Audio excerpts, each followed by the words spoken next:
آج کی ویڈیو میں ہم آپ کو سلطان عبدالحمید کی حضور صلی اللہ علیہ وسلم سے لازوال محبت کی داستان سنائیں گے اور ساتھ یہ بھی بتائیں گے کہ سلطنت عثمانیہ اور عرب کے اندر سب سے پہلے بجلی کب آئی، اور جب سلطان عبدالحمید کے سامنے سلطنت عثمانیہ کا سب سے پہلا بلب پیش کیا گیا تو سلطان نے اسے کہاں لگانے کا حکم دیا۔ ان سب باتوں کو جاننے کے لیے ویڈیو کو آخر تک ضرور دیکھیں۔ پیارے دوستو، سلطان عبدالحمید ثانی سلطنت عثمانیہ کے آخری بااختیار سلطان تھے۔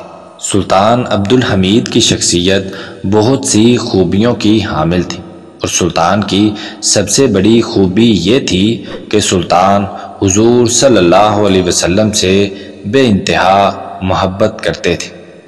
سلطان کی محبت کو سمجھنے کے لیے ہم آپ کو ایک واقعہ سناتے ہیں۔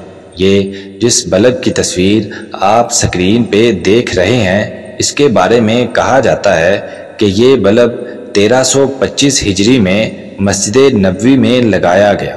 یہ پہلا بلب تھا جس نے روایتی شمعوں کو بجھا کر حضور صلی اللہ علیہ وسلم کی مسجد کو روشن کر دیا تھا۔ عرب ٹی وی کے مطابق مسجد نبوی کے اس بلب پر جو سال تحریر کیا گیا ہے، جزیرہ عرب میں بجلی متعارف ہونے کا بھی سال وہی ہے، یعنی جزیرہ عرب میں بھی جو بجلی متعارف ہوئی 1325 ہجری میں ہوئی۔ مدینہ منورہ گورنری کی ویب سائٹ کے مطابق عثمانی خلیفہ سلطان عبدالحمید کے دور میں مسجد نبوی کی توسیع 1265 سے 1277 تک جاری رہی۔ اس وقت مسجد نبوی میں تیل کے ذریعے روشن ہونے والے 600 دیے استعمال کیے جاتے تھے۔ سلطان عبدالحمید کے ہی دور میں مسجد نبوی میں بجلی کا پہلا بلب 25 شعبان 1326 ہجری کو روشن ہوا۔ جب سلطان کے سامنے سلطنت عثمانیہ کا پہلا بلب پیش کیا گیا تو سلطان نے کچھ تاریخی جملے کہے اور اس بلب کو مسجد نبوی میں بھجوا دیا۔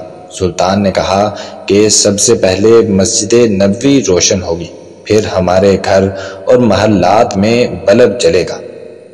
یہ ایک وقت کے سلطان کی حضور صلی اللہ علیہ وسلم سے محبت تھی۔